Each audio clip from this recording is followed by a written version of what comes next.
So, possible nga ba talaga guys na yung 300 mo is pwedeng maging lifetime negosyo?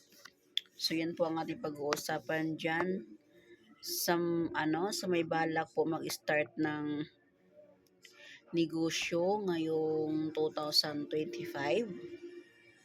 Okay, meron tayong topic which is kayang-kaya lang ng bulsa. So, bago yan, dapat nakapag-subscribe ka na sa aking YouTube channel. Click lang po ang ating subscribe button. Then, i-click mo po yung all para ma-notify ka if ever na meron tayong bagong upload na videos. So, bago natin umpisahan yan guys, kailangan nakapag-subscribe ka muna. So, antayin ko yan guys ha. Alright guys, nakapag-subscribe na po ba? So, magandang gabi. Good evening po sa lahat. Gabi ngayon guys, no? Kaya nga po meron tayong ilaw, ang ingay ng aso. So, ang topic natin ngayon is possible po ba talaga na yung 300 mo pwedeng maging lifetime negosyo? Okay, bago ako nag-umpisa sa actually, nag-umpisa po ako sa TPC, 300 pesos lang po talaga. Yun tinatawag naming retailer. So, pasensya na wala tayong pilikmata ngayon, walang kilay kasi gabi na po, tinanggal ko na. So, nakapaglinis na ng mukha. So, nag-start lang po ako sa 300 pesos. Opo, kaya nga po ang topic natin ngayon, possible po ba talaga na yung 300 mo lalago? Okay? So, yung offer ko sa iyo guys is load negosyo, which is pinakamababang puhunan is 300 pesos. Kung may 300 ka dyan, so i-start mo yan sa pag-load negosyo.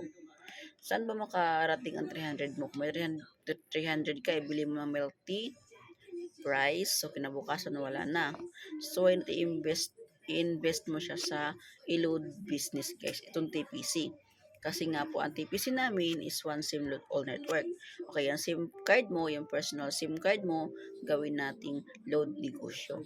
So, paano nga ba lumago ang aking 300 pesos? Paano nga ba tayo umpisa or ano nga bang negosyong pwedeng pasukin natin sa puhunan na 300 pesos. Kaya na nga po, binanggit ko na nga po na pwede kang mag-start ng load negosyo kasi ito lang po yung negosyong pinakamababang puhunan.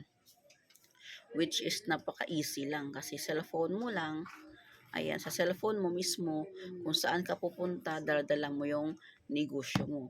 Kung bakasyon ka man, kung pupunta ka sa mga party, sa mga kasama sa mga tropa mo, so kung wala silang load, pwede mo silang loadan. Okay? So, paano nga ba? Magbigay ka, kung meron kang kakilala na tulad ko, nag-o-offer ng load negosyo, so pwede kang mag-join sa kanila. Pwede mo silang i-PM, tanungin mo kung ano nga ba yung 300 pesos na offer mo na load negosyo. I-explain nila yan sa'yo, at kung willing ka na talaga send ka ng 300 pesos. Dito walang scam dito ha. Walang scam sa aming load negosyo guys. Hindi ko kayo scamin sa inyong 300 pesos guys. No? Okay? Ang gusto lang namin dito guys is makatipid kayo ng load. Kahit sa load man lang makatipid kayo. Okay. So, di ba? Possible talaga guys na yung 300 mo is lalago pa. At depende na yan sa'yo kung paano mo siya paikutin. Okay. So, mag-start ka muna. Kasi yung 300 mo, babalik din naman sa yan eh. Yung 300 mo, i-activate mo yung SIM card. Ang iba kasi natakot eh. Kapag sinabing i-activate ang sariling SIM card, akala nila kasi mapapasok yung GCash account nila. Hindi po yun. Hindi po as in, hindi po talaga. Magkaiba po yun kasi i-activate lang po yung SIM card nyo para maging load supply, load nationwide. Load all network. Yan. Or load supply nationwide. Ganun, tulad ko, load supply nationwide. So, yung personal SIM card ko, mga SIM card ko, mga personal lahat, yan po ang ginawa kong yan po ang activate ko in TPC. Okay? So, hindi na ako bumili na iba pang SIM card. Ibang mga SIM card binili, naka-activate sa TPC, itong mga loader sa tindahan. Actually, 4 ang SIM card ko dito. 4 yung cellphone ko dito. Bawat cellphone to 2 ang SIM card. kasi nga po naka-activate na po sila sa TPC. So kung may lakad ako, niluludat ko sila para hindi mawala ng load dito. At ito naman personal na ano ko na cellphone ko, which is yung nadala ko lagi. Yan po yung pinagsusupply ko sa aking mga team nationwide. Yan. So, paano ko nga ba napalago ang aking 300 pesos, guys? So, ayun, pumasok ako sa pagiging TPC, naglo-load ako, sinaral ko na lang po siya, kasi ang sabi, kapag ikaw isang retailer, magkaroon ka daw ng 5 SIM activation. So, ayun nga, nag-activate ako na nag-activate, inaral ko paano mag-activate, tanong ako sa team ko, sa account sa team ko, sa upline ko. So, nung naubos ko na yung aking 5 SIM, nag-upgrade ako into dealer. Okay. So, kung ayaw mo naman, so pwede mo namang palaguin mo na lang yung pagiging retailer mo. So, kung maubos na yung, kasi sa 300 guys, meron kang 100 pesos na free load. Pwede mo siya pang start sa pang-load na. So, kung maubos mo yan, so pwede kang magpa-supply sa upline mo. Kung kaya mo magpundo ng 1K, so much better yon kasi nga po, matagal nga po maubos. At paikutin mo siya ng paikutin. Kung kumita ka ng 200, paload mo ulit kay supplier mo, kay upline mo, hanggang sa lumago yung 1K mo. So, kung makuha mo na yung 1K mo, ipunin mo siya. Tapos, yung kita, naman paikutin mo ng paikutin. So, kung gusto mo talagang mas lumago pa dito, so mag-upgrade ka into dealer. Tulad ng kadalasan ginagawa namin, ako as mag-umpisa sa retailer hanggang naging dealer. Okay. So, yun po, possible po talaga na yung 300 mo is lalago. So, hindi po yan lalago kung hindi ka mag-start, kung hanggang duda ka lang, kung hanggang pag-iisipan mo lang. 2025 na guys, nasaan na yung mga dating nag-inquire sa akin na 2023, 2024, nasaan na po kayo? Grabe, 2 taon pag-iipunan nyo ang 300 guys. 300 lang po yan ha. Okay? Hindi po mabigat sa bulsa ang 300 guys. So, totoo lang. Ito lang isipin nyo, yung 300 mo lumago pa siya. Okay?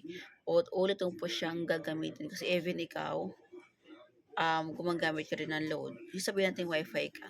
Sabihin natin Gcash ka. Ganon din naman. Ang Gcash, kapag magloko ang panahon, nagluloko din ang Gcash.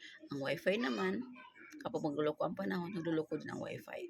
So, kung lumabas ka ng bahay, wala kang wifi, so paano mo matawagan yung iyong mga gustong tatawagan kasi nga wala kang load, maghahagilap ka pa ng load. So, paano kung walang load dun sa pinuntahan mo? Walang naglo-load. Okay, wala ng Gcash ka, nagluloko ang mga Gcash. Minsan ang Gcash kasi guys, magme-maintenance o ano gagawin mo. Diba? So, much better po talaga yung sariling SIM card mo, gawin nating load negosyo. Okay? Kahit mag-self-loading ka na lang. So, kung maisipan mong gawing negosyo someday, pwede kasi load ka na yun. Na yung SIM card mo, loader ka na. So, possible po talaga guys, yung 300 mo is lalago.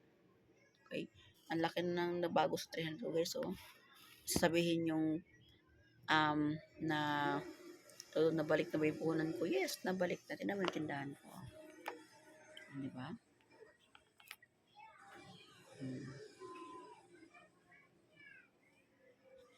Oh. Maliit lang po yan guys. We're proud to say. Katas load po yan. Saan ba ako kumukuha kapag kulang ako sa pambayad? Saan ba ako kumukuha kapag kulang ako sa puhunan sa tindahan? Sa load. Yes, tunay po yan. So yung 300 mo, palaguin natin yan. Comment lang kayo sa akin sa video to kung willing ka na mag-start ng load negosyo. Turuan kita. Okay? So yun lang po guys, invest mo yung 300 pesos mo kung meron kang 300 pesos at huwag kalimutan na mag-subscribe at i-like mo yung video to at pakiclick lang po yung ating notification bell button dyan para ma-notify ka if ever na meron tayong bagong upload na video.